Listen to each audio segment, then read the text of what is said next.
آج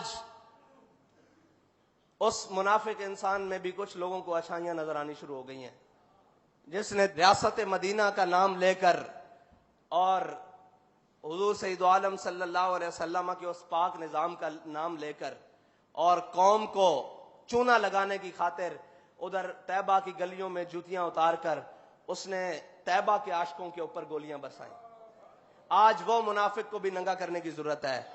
اور یہ جو آئے بیٹھے ہیں 40 چور، جن کو مشورہ کرنے کے لیے پاکستان میں کوئی بندہ نہیں ملتا، اور جس کو کہتے ہیں کہ نواز شریف کی شین لیگ، ایسے ہی ہے نا، نواز شریف کی شین لیگ، نون تو رہی نہیں نا، تو شین لیگ، ہم ان سے بھی کہتے ہیں کہ آپ جب ہمارے سامنے بیٹھتے ہو، جب ہم سے بات کرتے ہو تو کہتے ہو کہ جناب ہم دین کا نظام، آپ دین سمجھتے ہیں، ہم نہیں سمجھتے، ہم تو قوم کی خدمت کے لیے آئے ہیں۔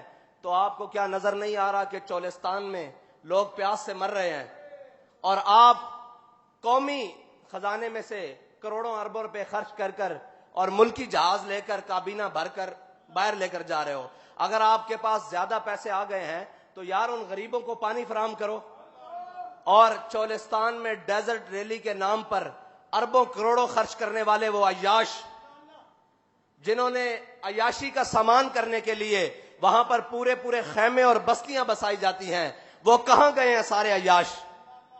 قوم کو نظر آتے جی بعد میں وہ چند لوگ ہیں، وہ بھی دینی لوگ ہیں جو ان کو پانی فراہم کرنے کے لیے وہاں پہنچ چکے ہیں، ابھی تک اور تو کوئی نہیں پہنچا۔ وہ سارے دین کا درد رکھنے والے ہیں، قوم کا درد رکھنے والے، وہ سارے لوگ ان کو پانی فراہم کرنے کے لیے پہنچے ہیں، وہ کہاں گئے عیاش بدماش جو وہاں پہ کروڑوں اربوں روپے میں صرف ڈیزرٹ ریلیاں گاڑیاں بگانے جاتے ہیں؟ ان کا پیسہ کیا عیاشی کے لیے ہے؟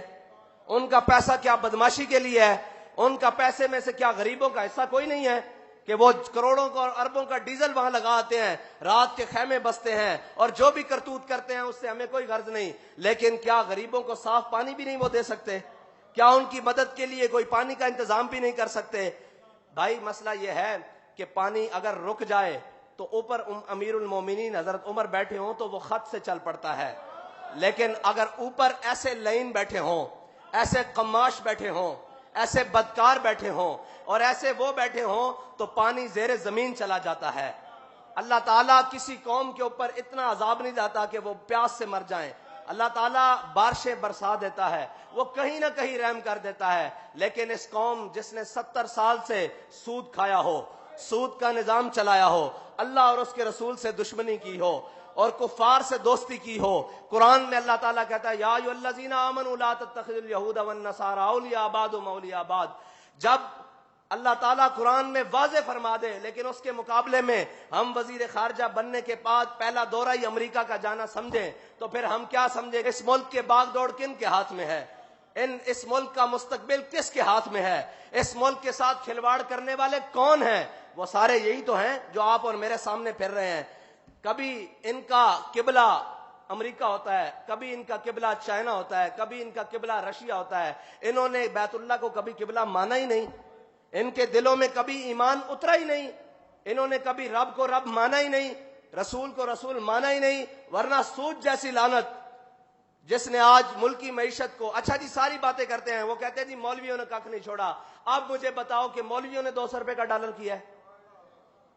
ملکی معیشت کے ریزروز مولویوں نے کھائے ہیں، مولویوں نے سرے مال بنائے ہیں، دینی لوگوں نے سرے مال بنائے ہیں۔ اس ملک کی معیشت کے اندر جتنا بہترین کردار دینی جماعتیں اور دینی لوگ ادا کر چکے ہیں اتنا کوئی کر ہی نہیں سکتا، جنہوں نے بغیر کسی فنڈنگ کے لوگوں کے بچوں کو تعلیم دی ہے اور مفت تعلیم دی ہے اور کھانا بھی دیا ہے اسی قوم کے پیسوں سے اکٹھے کر کے۔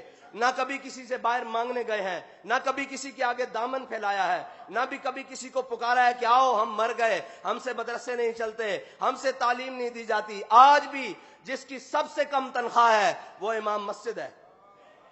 آپ پورے پاکستان میں سروے کر لیں، آج بھی جس کی سب سے کم تنخواہ ہے وہ مؤذن ہے مسجد کا۔ آج بھی جس کی سب سے کم تنخواہ ہے وہ، اگر آپ اس کا سرکاری کسی ملازم سے موازنہ کریں تو ایک خطیب کم از کم 20ویں گریڈ کا افسر بنتا ہے، مسجد کا خطیب 20ویں گریڈ کا افسر بنتا ہے۔ آپ پتہ کر کے آئیں کہ کہ وہ سرکاری آدمی کتنی مراعات اور کتنی تنخواہیں لے رہا ہے، اور ایک خطیب جمعہ بھی پڑھاتا ہے، جنازے بھی پڑھاتا ہے، نکاح بھی پڑھاتا ہے، اور تمام مسائل بھی لوگوں کے حل کرتا ہے اور ساری چیزیں حل کرتا ہے۔ کیا ہم نے پاکستان کو بگاڑا ہے؟ آج کہاں گئے وہ جو کہتے تھے جناب معیشت کے لیے معیشت؟ آپ نے پاکستان کو اس مقام پر لا کر کھڑا کر دیا ہے کہ اب اس کے اندر اگر کوئی بہتری لا سکتا ہے تو وہ اللہ اور اس کے رسول کا نظام لا سکتا ہے، اور وہ سود سے نجات کے بعد آ سکتی ہے۔ وہ گناہ علماء بیٹھے ہیں، ساری پوری دنیا سے پوچھو، ہر گناہ کی اللہ تعالیٰ نے سزا رکھی ہے، لیکن جتنی بڑی سود کی سزا ہے اتنی بڑی کسی کی نہیں ہے۔ اللہ تعالیٰ نے سارے گناہوں کے بارے میں تفصیل دی، لیکن فرمایا سود کھانے والا بھی، دینے والا بھی، لکھنے والا بھی، معاونت کرنے والا بھی، اس میں کسی حالت سے کوئی شریک ہو گیا وہ بھی مردود ہے۔ او پورا نظام چلا کے، او پورے ملک دے اندر معاملات لیا کے اج اسی کی کھٹیا 70 سال تو اللہ اور اس دے رسول نہ جنگ۔ وہ کہتے ہیں جی آپ معیشت کے لیے کیا کریں گے سب سے پہلے آ کے؟ میں نے کہا ہم سب سے جنگ لگا لیں گے، اللہ اور اس کے رسول کے سامنے سر سجود ہو جائیں گے کہ یا اللہ تیرے اور تیرے حبیب سے جنگ ہو ہی نہیں سکتی۔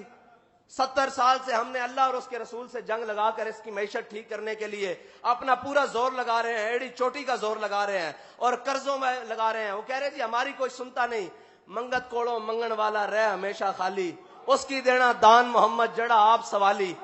جو خود قرضوں میں ڈوبا ہوا ہے امریکہ، کیا وہ تمہیں اس دلدل سے باہر نکال سکتا ہے؟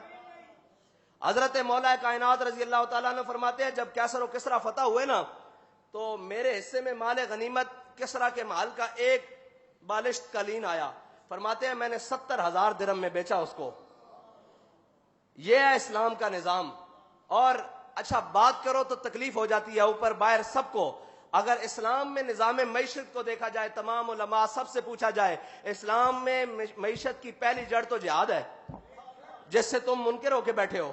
اسلام میں تو ہے ہی جہاد، ورنہ معیشت کی طرف دیکھا جاتا تو تبوک کی معیشت تو پکی کھڑی تھی، مدینہ کی ساری معیشت کھجوروں پر ہے۔ ریاست مدینہ میں حضور سید عالم صلی اللہ علیہ وسلم کے ظاہری حیات میں ساری معیشت مدینہ کی وہ کھجوروں پر تھی، کھجوریں پکی ہوئی تھی۔ حضور سارے صحابہ کو لے کر تبوک کی طرف چلے گئے۔ اگر تمہیں وہاں کہے تو تمہیں موت پڑتی ہے، جنگ کا نام سن کے، جہاد کا نام سن کے 11,000 وولٹ کا کرنٹ لگتا ہے سب کو، اور جنہوں نے اس ملک کے اندر حفاظت کی ٹھان رکھی ہے وہ بھی اس ملک کو لوٹنے میں برابر کے شریک ہیں، مگر چھوڑا کسی نے بھی کچھ نہیں۔